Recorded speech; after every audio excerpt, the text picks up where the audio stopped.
सांसदों में कैलाश चौधरी जी ने मुझे एक आरोप भी मांगा था, वो मैंने स्वीकार किया है। भूमि अधिग्रहण के बारे में आप जैसा निर्णय कर देंगे वो मैं तैयार हूँ। जैसलमेर बाड़मेर जिले की पोखरण फलसूद कश्मीर निमला और हसना फाटा मार्ग कार्यक्रम में अगली वार्षिक योजना में हम इसको करेंगे। इसका डीपीआर बन गया है। बाड़मेर शहर NH 68 पर बाईपास को अगली वार्षिक योजना में मैं मंजूर कर रहा हूँ, उसको भी स्वीकृति दे रहा हूँ। अर्जुन लाल मीणा विधायक कालीचरण सराफ जी ने आमजरा में बनी रही 6 लेन सड़क में कट रखने के संबंध में कहा है, सुरक्षा और तकनीकी दृष्टि से वहाँ ये संभव में थोड़ी अड़चन आ रही है।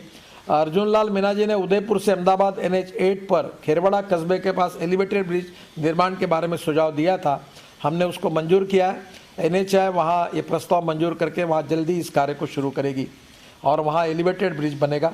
सड़क निर्माण से निकालने वाले मलबा हटाने के संबंध में मानसून के पहले मलबा भी हम वहाँ से हटा देंगे। अर्जुन मेघवाल जी ने घड़साना से रावला खाजूवाला दंतौर सड़क निर्माण के संबंध में कहा है, ये सड़क बनाने में थोड़ी सी अड़चन है, अभी तक ये नहीं बना पाएंगे, स्टेट हाईवे है। अजमेर में सांसद भगीरथ चौधरी जी ने NH 8 में टोल को छूट देने की बात कही है, तो मासिक पास की व्यवस्था हमने की है और उनका मामला हम निपटाएंगे। आज चित्तौड़गढ़ के सांसद CP जोशी ने चित्तौड़गढ़ कोटा मार्ग में बस्सी तथा गोसुंडी में सर्विस लेन और बेगू में अप्रोच रोड तथा मंगलवाड़ा में बाईपास और सर्विस बनाने के संबंध में एक पत्र लिखा था। बस्सी बाईपास पर सर्विस रोड का निर्माण जनवरी 2019 में कर दिया गया है। मंगलवाड़ा बाईपास में 22 और 7 किलोमीटर का सर्विस लेन का निर्माण कर दिया गया है और जमीन मिलते ही दाई और भी कर दिया जाएगा। चित्तौड़गढ़ से उदयपुर NH 76 में मधुपुला में अंडरपास फुटब्रिज ये भी हमने PUP बनाने को स्वीकृति दे दी है। जो चित्तौड़गढ़ भीलवाड़ा में 6 लेन चौड़ीकरण के साथ सर्विस रोड बनाने का काम जो चल रहा है, ये भी कार्य 2021 में पूरा हो जाएगा। बाकी बहुत सी जो मांगे हैं, कर्नल राज्यवर्धन सिंह राठौड़ का भी कोटपुतली बांसुर में था, वो भी कठिन बहुत है, वहाँ फ्लाईओवर निर्माण नहीं किया जा सकता क्योंकि उसके कार्य में कोई काफ़ी अड़चन थी, फिर भी उनके साथ बैठकर उसका सोल्यूशन निकालेंगे। जालौर के सांसद ने देवजी पटेल साहब ने एलिवेटेड रोड की बात की थी, वो एलिवेटेड रोड का DPR बन रहा है, उसको हमने मंजूरी दी है। दिया कुमारी जी ने भीलवाड़ा से उदयपुर में ककरोली पर 4 लेन अंडरपास निर्माण के संबंध में कहा है, ये प्रस्ताव को मंजूर किया, उसका भी टेंडर निकल गया है। गोमती मोड़ से उदयपुर के बीच सर्विस लेन बनाने के बारे में 127 करोड़ के कार्य को मंजूरी दी गई है। भटेवरा चारभुजा माउली नाथद्वार कुंभलगढ़ सड़क बनाने के संबंध में 142 किलोमीटर सड़क को 1000 करोड़ रुपए खर्च करके 2 लेन विद पेव शोल्डर बनाने जा रही है, इसका DPR बन रहा है। जैतारण से जस्साखेड़ तक मार्ग बनाने में 31 किलोमीटर का भी DPR बनाने के मार्ग शुरू हो गया है। गजेंद्र सिंह शेखावत जी ने NH 14 30 मिलीमीटर चौड़ा डिवाइडर बनाने का मसला था, वो भी हमने पूरा कर लिया है। कनकमल कटरा जो सांसद है, उन्होंने निम्बाड़ा से दाहोद के बीच एक 8.4 किलोमीटर के निर्माण कार्य में विलंब के संबंध में नाराजी जताई है, पर वन विभाग से समय पर स्वीकृति नहीं मिलने के कारण देरी हुई है। अब इसका टेंडर हो गया है और फरवरी 2021 तक वो काम हो जाएगा। बरोठी उपली में आदर्श विद्यालय के पास अंडरपास, ये प्रस्ताव पर PUP बनाया जा रहा है। बाद में खेरवाड़ा कन्वे में बस स्टैंड पर अंडरपास बनाने के बारे में ये भी PUP को हमने मंजूरी दी है। गंगानगर में निहाल चंद जी ने अनूपगढ़ में रेलवे पुल से रैंप हटाने के संबंध में भी वो भी रैंप का होना वह आवश्यक है, पर कोई अड़चन है, उसका अध्ययन चल रहा है, थोड़ा कठिन लग रहा है। बाड़मेर बीकानेर जैसलमेर गंगानगर सीमावर्ती क्षेत्र में सड़क परियोजना को जल्द शुरू करने के बारे में उनका आग्रह है, पर जमीन अधिग्रहण का कार्य हो रहा है, जल्दी परियोजना कार्य पूरा होने के बाद ये परियोजना शुरू हो जाएगी। PP चौधरी जी ने NH 62 में मेडिकल कॉलेज से हेमावास चौराहा तक पानी निकासी तो नाला निर्माण के कहा था, इसका भी DPR बन गया है, ये मंजूर कर दिया गया है। झुंझुनू के सांसद नरेंद्र कुमार जी ने NH 11 फतेहपुर मंडा के बीच चौड़ीकरण के संबंध में कहा है, 39 करोड़ रुपए की राशि 2021 में स्वीकृत की जाएगी। पिलानी राजगढ़ बाईपास के बारे में 40 करोड़ के लागत से ये भी जमीन अधिग्रहण किया जा रहा है। चूरू के सांसद राहुल कासवा जी ने राजदेश लाल रतनगढ़ के बीच NH 11 पर सर्विस रोड बनाने के संबंध में 71 करोड़ की लागत से 18 करोड़ सर्विस रोड बनाने का काम शुरू हो चुका है। राजगढ़ शहर के NH 709 रेलवे क्रॉसिंग पर ROB बनाने की मांग उन्होंने की थी, 25 करोड़ रुपए खर्च करके हम ROB बना रहे हैं और इसका टेंडर भी हो गया है। नागौर के सांसद हनुमान बेनीवाल जी ने नागौर शहर में 6.2 किलोमीटर मार्ग को 4 लेन बनाने हेतु कहा है। ट्रैफिक समस्या देखते हुए हम इसे रोड सेफ्टी के तहत बनाएंगे। नागौर अजमेर के मार्ग के संबंध में पुराना ठेका निरस्त कर दिया है और नया टेंडर दिया गया और इसका निर्माण कार्य शुरू होगा। कई सांसदों ने नए एनएच घोषित करने के लिए कहा है। ये नीतिगत प्रस्ताव, इसमें थोड़ा सा थोड़े देर के बाद इसको करने का मैं कोशिश करूंगा, क्योंकि इसके अप्रूवल के लिए थोड़ी अड़चन है। दिल्ली मुंबई एक्सप्रेसवे में मुआवजा वितरण के संबंध में माननीय मुख्यमंत्री जी, मैं आपसे अनुरोध करूंगा कि आप एक बार जरूर बैठकर इस रेट के बारे में जो भी आप निर्णय करें, आपसे चर्चा करके हम इसमें जरूर बढ़ाने के लिए हमें आपत्ति नहीं, हम जरूर सहयोग करेंगे। हमारी तरफ से 1345 करोड़ की मुआवजा राशि आपके कलेक्टर्स के पास जमा कर चुकी है और उनके पास पैसा पड़ा है। अभी तक 391 करोड़ रुपए बांटे नहीं गए हैं। दिगोड़, लाड़पुरा, कानवास, रामगंज मंडी में पेड़ कटाने तथा स्ट्रक्चर हटाने का काम अभी तक नहीं हो पाया। थोड़ा उसमें आप भी एक बार रिव्यू मीटिंग करके अगर ये छोटे छोटे काम अगर हमारे निकाल देंगे तो निश्चित रूप से काम को गति मिलेगी। 9 गाँव में 7.5 किलो लंबाई का अवार्ड भी काम लंबित है, क्योंकि राजस्व विभाग की भूमि संबंधी डाटा ही अपडेट नहीं है, तो हम कुछ कर नहीं पा रहे हैं। कोटा में ESZ मुकुंदरा नेशनल पार्क से गुजरने वाले मार्ग में NBWL की अनुशंसा के पश्चात भी राज्य सरकार के पास सैद्धांतिक स्वीकृति का मामला अभी भी लंबित है, थोड़ा आप जल्दी निकाल दीजिए। अमृतसर जामनगर ग्रीनफील्ड कॉरिडोर में मुआवजा जल्दी वितरित हो जाएगा तो अच्छा होगा। यहाँ भी हमने पैसा जमा करके रखा है। 684 करोड़ की राशि टाला के पास जमा है, अभी तक 273 करोड़ नहीं बांटा गया है और इसकी वजह से 175 करोड़ लंबाई का काम अभी अवार्ड नहीं हो पा रहा। बाड़मेर, जोधपुर, बीकानेर, जालौर जिले में जमीन हस्तांतरण नहीं होने से अवार्ड होने के बाद भी 10 पैकेजों का काम शुरू नहीं हो पा रहा है। हनुमानगढ़, बीकानेर, श्रीगंगा में 10 मार्ग का निर्माण के लिए पेड़ कटाई तथा कार्य शुरू करने में अभी तक वन विभाग द्वारा नहीं मिल पाई है। तनोट, रामगढ़, जैसलमेर में हमारे अधिकारियों द्वारा बिजली विभाग को प्रस्तावित जैसलमेर बाईपास बनाने की जानकारी दिए जाने के बाद में भी उन्होंने बिजली विभाग द्वारा 33 kV की लाइन उसके ऊपर डाल दी और उसके कारण उसको हटवाना पड़ेगा और वो नहीं तो वो बाईपास नहीं बन पाएगा। उसमें आपका सहयोग चाहिए। मैं आपसे एक अनुरोध करूंगा कि आप राजस्थान के हमारे कार्य की समीक्षा के लिए हर 2 महीने में एक बार मीटिंग करिए। हमारे NHI के, हमारे मिनिस्ट्री के सभी अधिकारी आपके कहने पर आएंगे और जो भी आप मांग भी करेंगे वो भी हम उसका भी प्रॉब्लम सॉल्व करेंगे। और राजस्थान के विकास में मैं निश्चित रूप से आपको पूरी तरह सहयोग करूंगा। और वैसे MSME भी मिनिस्ट्री भी मेरे साथ है और मैं मानता हूं कि मैंने अपने यहाँ लिख कर रखा है अमेरिकन प्रेसिडेंट जॉन कैनेडी का वाक्य कि American roads are not good because America is rich, but America is rich because American roads are good. तो रोड से प्रॉस्पेरिटी आती है। सुखी, समृद्ध, संपन्न राजस्थान बनाने का जो आपका सपना है उसमें पूरी तरह अच्छे रोड बनाकर हम पूरा सहयोग आपको देंगे। इसी विश्वास के साथ फिर से एक बार राजस्थान की जनता को बहुत बहुत अभिनंदन और धन्यवाद देते हुए मैं अपनी बात को समाप्त करता हूं। नमस्कार। मैं अब निवेदन करूंगा, श्री अशोक गहलोत, माननीय मुख्यमंत्री राजस्थान सरकार, कृपया आप अपना संबोधन दें।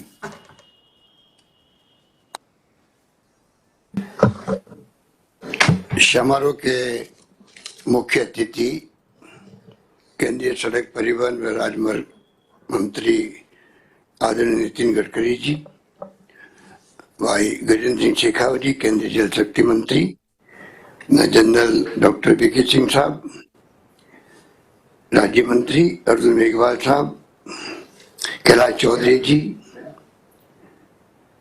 पूर्व मुख्यमंत्री वसुंधरा राजे सिंधिया जी, डॉक्टर CP जोशी जी, हमारे साथ बैठे हुए सुखराम विश्नोई जी राज्य मंत्री, IK पांडे साहब DG, Alok Kumar ji member national highway authority, Rajesh Yadav ji principal secretary PWD और तमाम अन्य इस विषय जुड़े हुए तमाम सांसदगण, विधायकगण, भाई और बहनों, नौजवान साथियों, मुझे सबसे पहले तो आज जो समारोह हो रहा है 18 सड़क परियोजनाओं के शिलान्यास लोकार्पण, उसके लिए मैं सबसे पहले अपनी ओर से, राजस्थान वासियों की ओर से नितिन गडकरी जी का हार्दिक स्वागत करता हूं और उनको धन्यवाद देता हूं कि उन्होंने राजस्थान को लेकर जो रुचि दिखाई है उसके लिए मैं उनका आभारी हूं। अभी जब उनका संबोधन चल रहा था तो मैं ये महसूस कर रहा था कि डिटेल के अंदर किसी राज्य के बारे में केंद्रीय मंत्री का इस प्रकार से सोच रखना, विस्तार से रूट्स के बारे में, वहाँ की समस्याओं के बारे में, वहाँ के जो प्रोटोकॉल है या वहाँ का जो बैकग्राउंड है, किस प्रकार से एक प्रदेश की उन्नति हो सकती है, किस प्रकार से वहाँ टूरिज्म का सेक्टर बढ़ सकता है, किस प्रकार से रोजगार मिल सकते हैं, किस प्रकार रोड्स का महत्व है, और आपने अपने मंत्रालय से जिस प्रकार से रोड सैंक्शन की है और करने जा रहे हैं, आज भी घोषणा करी आपने, तो मैं समझता हूँ ये इस बात का प्रतीक है कि आप जब से मंत्रालय के मंत्री बने हैं तब से मैं नोट कर रहा हूँ कि आपका कमिटमेंट के साथ में आप काम कर रहे हैं इस विभाग के अंदर। पहले हमारे राजस्थान के डॉक्टर सीपी जोशी जी थे, तब भी कई रोड्स राजस्थान में स्वीकृत हुई थी, फिर आपके आने के बाद में और आपने उन कामों को बहुत आगे बढ़ाया, और जिसका विस्तृत विवरण आपने खुद ने भी दिया, मैं उस बातों में आप पर रिपीट नहीं करना चाहूंगा। गजेंद्र शेखावत जी ने जोधपुर और संभाग के बारे में बड़ी बात कही, वही कॉमन समस्या, वही कॉमन मांगे हम लोगों की है, पर आपने उन समस्याओं के बारे में भी जो विशेष रूप से जो एलिवेटेड रोड की बात करी, वास्तव में आपकी सोच सही है। ऑर्डिनरी वे में वो एलिवेटेड रोड नहीं बन सकती जोधपुर के अंदर, जब तक आपने भी कहा कि स्पेशल टेक्निकल उसके लिए डीपीआर बनेगी तो ही वो संभव हो पाएगी। ये बात मैं इसलिए कह रहा हूँ कि आप इतने विस्तार से गए हैं हर चीज के लिए, उससे मैं बहुत प्रभावित हूँ, और उसी रूप में आपने तमाम जो राजस्थान के हमारे 25 मेंबर पार्लियामेंट हैं उन सब की मांगों का आपने, मैं समझता हूँ, करीब करीब यहाँ पे प्रस्तुत कर दिया, तो पूरे राजस्थान कवर हो गया उससे। तो पूरा हमारा जो आपका प्रवचन था उसमें राजस्थान के मेंबर पार्लियामेंट के एरिया की समस्या जब समाप्त होगी तो आधी समस्या हमारी अपना भी स्वतः समाप्त हो जाएगी। हमारे विधायकगण भी लिखते रहते हैं आपको, हम लोगों को लिखते हैं, हम आपको वो मांगे भेजते रहते हैं, और ये आपका कहना वाजिब है कि आप भेदभाव नहीं करते हो, और भेदभाव होना भी नहीं चाहिए, क्योंकि समय किसी का इंतजार नहीं करता है, ना व्यक्ति का ना सरकारों का। सरकार आती जाती रहती है और व्यक्ति भी आते जाते रहते हैं। जो अपने हाथ में कलम है, जितनी चल जाए विकास के लिए, जनहित के लिए, मैं उसको ही सही मानता हूँ, और उसी सोच के साथ में आप काम कर रहे हैं, ये अच्छी बात है।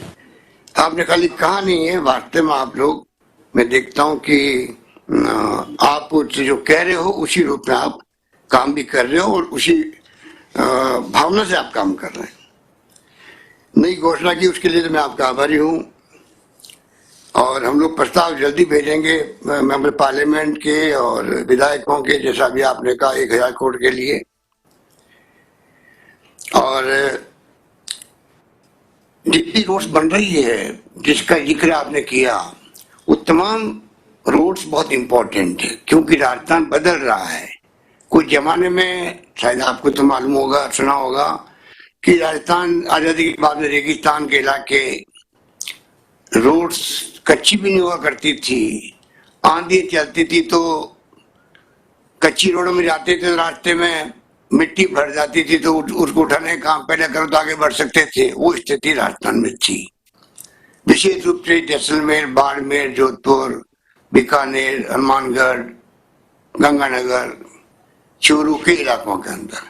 आज वो स्थिति नहीं रही, आज तो रोड का जाल बिछ गया है। कुछ जमाने में हम लोग बहुत बदनाम थे कि गुजरात में रोड अच्छी है, राजस्थान रोड अच्छी नहीं है। गुजरात से कोई आदमी कहता है, हम जब आते हैं गाड़ी में और नींद आ जाती है, तो जब नींद खुल जाए समझ राजस्थान आ गया।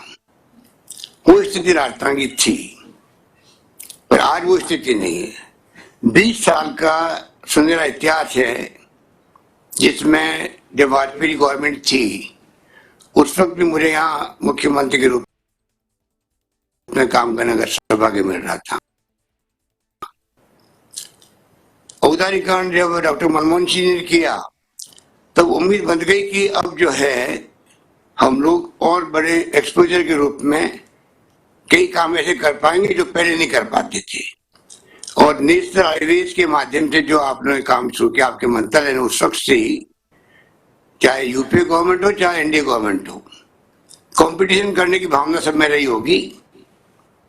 मैं समझता हूं कि वही कारण है कि आज आपने पूरे देश के अंदर इस विभाग के माध्यम से जाल बिछाया है, और जो एक्सप्रेस हाईवे हो चाहे भारतमाला हो, ये कोई मामूली प्रोजेक्ट नहीं है, ये बहुत ऐतिहासिक प्रोजेक्ट है। तो राजस्थान की बात मैं इसलिए कर रहा था कि अब हमारे यहाँ रिफाइनरी आ रही है, यहाँ तेल निकल गया, पूरे कंट्री का 20% तेल का उत्पादन राजस्थान होने लग गया है। गैस निकलने की पूरी संभावना है बड़े रूप के अंदर। यहाँ पर बड़े बड़े कल कारखाने भी यहाँ बन चुके हैं, और जो दिल्ली मुंबई फ्रेट कॉरिडोर बन रहा है उसका 49% एरिया लगभग राजस्थान होके जा रहा है, और 6 जगह नोड बन रहे हैं। तो ये जो आपका जो काम है हाईवेज का, ये हमारे लिए बहुत मुफीद रहेगा, चाहे वो इंडस्ट्रियल कॉरिडोर बनेगा तब भी, और चाहे वो दिल्ली मुंबई फ्रेट कॉरिडोर के पैरेलल जो आप रोड्स बना रहे हैं भारतमाला के अंतर्गत, एक्सप्रेस वे के अंतर्गत, 4 वेज हो या 6 वेज हो, मैं समझता हूँ कि ये अपना आप में एक दूसरे को सप्लीमेंट करेंगे, कॉम्प्लीमेंट करेंगे, और उसी रूप में राजस्थान के विकास, जैसा अभी आप कह रहे थे कि आपका भी सपना है कि राजस्थान में कैसे चौमुखी विकास हो, मैं समझता हूँ उसी दिशा में हम लोग आगे बढ़ पाएंगे। क्योंकि राजस्थान में एक तो हमारे पूरे देश के अंदर सबसे बड़ा राज्य राजस्थान है आज भौगोलिक दृष्टि से। भूभाग तो 10% है और पानी 1% है। तकलीफ हमें कई तरह की है, परंतु 10% भूभाग जो हमारा है वो इस रूप में रेगिस्तान के इलाकों के अलावा गांव और ढाणिये जो है, गांव भी ढाणियों में बच गया। वो हम लोग स्टेट लेवल के रिसोर्सेज हैं, उससे हम लोग कोशिश करते हैं ढाणियों तक में सड़कें बन जाए। आबादी 100 की हो 500 की वहां सड़क बन जाए। PMGSY का लाभ भी हम लोगों को मिलता है। और आपने जो ये काम जो बड़े रूप में लिया, तो मैं इसलिए मैंने कहा सब कॉम्प्लीमेंट सप्लीमेंट होंगे, तो राजस्थान का जो ढांचा है आवागमन का, वो एक प्रकार से बहुत मजबूत होकर रहेगा। इस पर कोई दो राय नहीं, क्योंकि हमारे एक गांव की दूसरे गांव की दूरी 15-20 किलोमीटर है। यूपी की तरह नहीं कि गांव समाप्त हुआ दूसरा गांव शुरू हो गया। हमारे यहाँ तो दूरियों के बचे हुए लोग, इसलिए कॉस्ट ऑफ प्रोडक्शन, जो कॉस्ट ऑफ जो कोई जनरेट करते हैं हम लोग, उसमें बहुत पैसा लगता है। कोई चीज का निर्माण करना हो, सड़क बनानी हो, पानी पहुंचाना हो, बिजली पहुंचानी हो, तो ज्यादा कॉस्ट आती है बनस्पति दूसरे राज्यों की। इसलिए हमारी स्थिति अलग बनी हुई है। कोरोना ने और सबकी जान ले रखी है कि किस प्रकार से आर्थिक स्थिति के हालात हुए हैं, वो आपके सामने। इसलिए मैं इस मुबारक मौके पर, क्योंकि आपने इतना विस्तार से सब बात कही, और मैं समझता हूँ कि सब तरीके से इतना इंटरेस्ट लेने के बाद में किस प्रकार से हम लोग इन कामों को और आगे बढ़ा सकें, उसमें सारे सुझाव करीब आ चुके थे। खाली मैं आपको 2-3 बातें कहना चाहूंगा। तो जयपुर दौसा जो लिंक जो है ग्रीन हाईवे, जो 6 लेन बन रहा है अभी आपका दिल्ली मुंबई एक्सप्रेस हाईवे का, उसमें एक छोटा सा भाग होगा जिससे कि जयपुर जुड़ जाएगा दिल्ली मुंबई एक्सप्रेस हाईवे से। तो जयपुर का मतलब पूरा जुड़ जाएगा मुंबई से, दिल्ली से, उस आपके एक्सप्रेस वे से। तो ये जो जयपुर दौसा लिंक है, उसको मैं चाहता हूँ कि आप उसमें विचार कर सकते हैं कि वो होगा तो पर्यटन दृष्टि से भी, औद्योगिक दृष्टि से मैं समझता हूँ बहुत बड़ा लाभ मिलेगा। एक अमृतसर जामनगर एक्सप्रेस हाईवे है, उसके नजदीक ही आपके 55 की रिफाइनरी बन रही है। बहुत बड़ा प्रोजेक्ट है भारत सरकार के सहयोग से, HPCL का। उसको भी वो विकसित होगा तो मैं समझता हूँ, मैंने भी कहा भी है और आपने उसका जिक्र भी किया, पर मैं चाहूंगा 6 लेन बन जाए जोधपुर से 55 तक एक्सप्रेस हाईवे की तरह। तो रिफाइनरी के बाद में आप सोच सकते हो कि बहुत बड़ा लिंक रहेगा पूरे देश से, उसका उसका लाभ मिल सकता है। एक दिल्ली मुंबई एक्सप्रेस हाईवे के जो समांतर डीएमआईसी की तर्ज पर जो आपने औद्योगिक और लॉजिस्टिक पार्क विकसित किए जाने की पहल की, वो स्वागत योग्य पहल है। उससे बहुत बड़ा राज्य का विकास भी होगा। एक जालोर की बात वहां के एमपी साहब ने कही होगी। जालोर में वास्तव में जो एक ब्रिज है, जो मेन रोड है जालोर का, उसमें और भी बनना है। 50-100 करोड़ का काम होगा, परंतु उसे पूरे जिले का विकास रुका हुआ है। तो मैं चाहूंगा कि वैसे तो जोधपुर में और राजस्थान भर में अंदर आपने विस्तार से जो सब बात बताई है, उसके बाद में मैं नहीं चाहता कि उसके बाद में कोई लंबी बात आपसे करूं। इतना ही आपको मेरा निवेदन है कि जो गजट नोटिफिकेशन होने हैं स्टेट हाईवेज को, नेशनल हाईवेज को, वो इन प्रिंसिपल आप अग्री कर चुके हैं, लगभग 50 के आसपास है। उसको अभी वो गजट नोटिफिकेशन हो नहीं पाया, तो वो कम से कम आप जल्दी उसको करवा दीजिए, तो मैं समझता हूँ कि उसका लाभ भी हम लोगों को मिलेगा। इस प्रकार से जो प्रस्ताव आपने खुद ने दिए हैं, मैं समझता हूँ कि उनको हम लोग जो प्रॉब्लम बताई गई आप द्वारा, डॉक्टर वीके सिंह जी ने भी कहा कुछ प्रॉब्लम आ रही कोटा साइड के अंदर, या आपने सुझाव दिए हैं, तो आप निश्चिंत रहें कि जो जो आपने राजस्थान स्टेट गवर्नमेंट के हिसाब से जो आपने समस्याएं बताई है, हमारी टॉप प्रायोरिटी रहेगी कि हम उन समस्याओं का कैसे समाधान करें, तभी वो काम आगे बढ़ पाएंगे। हमने कंडक्टर्स को और एसडीओ को सबको लगा रखा है कि जो अधिग्रहण के मामले में कुछ किसान की समस्या रहती, मांग रहती है, उनको हल करने के लिए, और चीफ सेक्रेटरी लेवल पर मॉनिटरिंग करते हैं, जिससे कि नेशनल हाईवेज के जो प्रोजेक्ट हैं आपके विभाग के हैं, उनमें कोई अड़चन आएगी तो हम उसको हल करने का जल्दी प्रयास करेंगे, मैं आपको विश्वास दिलाता हूँ।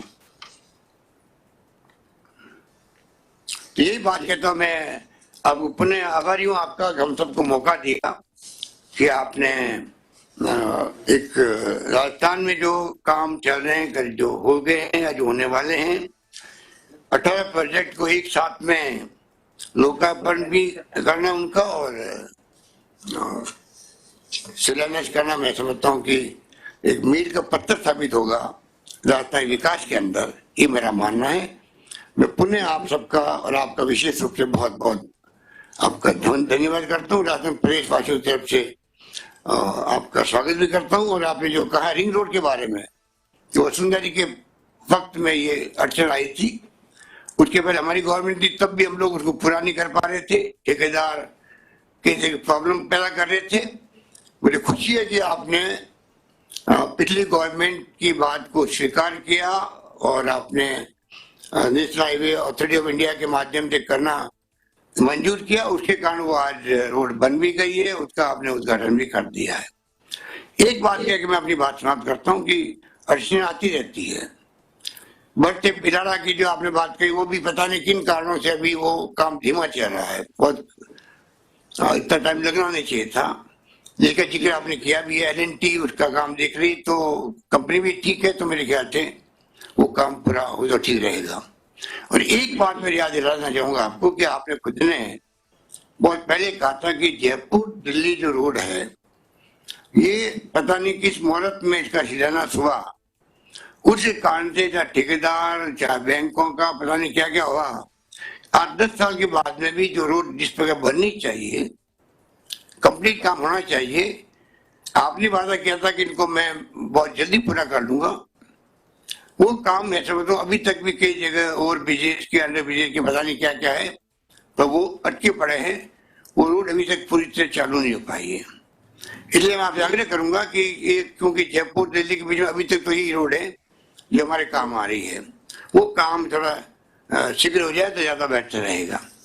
बाकी रोड साइड फैसिलिटीज का आप कंसेप्ट ले सकते हैं, ये जिससे ही आपके बड़े बड़े प्रोजेक्ट चल रहे हैं, जिससे कि रास्ते के अंदर ढंग के लोगों को, जैसे पूरी दुनिया के मुल्कों में होते हैं रोड साइड फैसिलिटी के रूप में, उनकी यहाँ सभी बड़ी आवश्यकता है।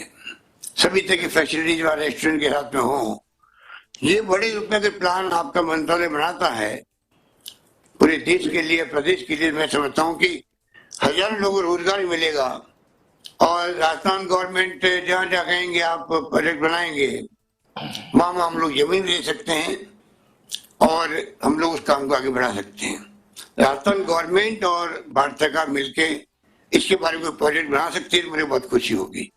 यही बात कहते मैं अपनी बात समाप्त करता हूँ। धन्यवाद। जय हिंद।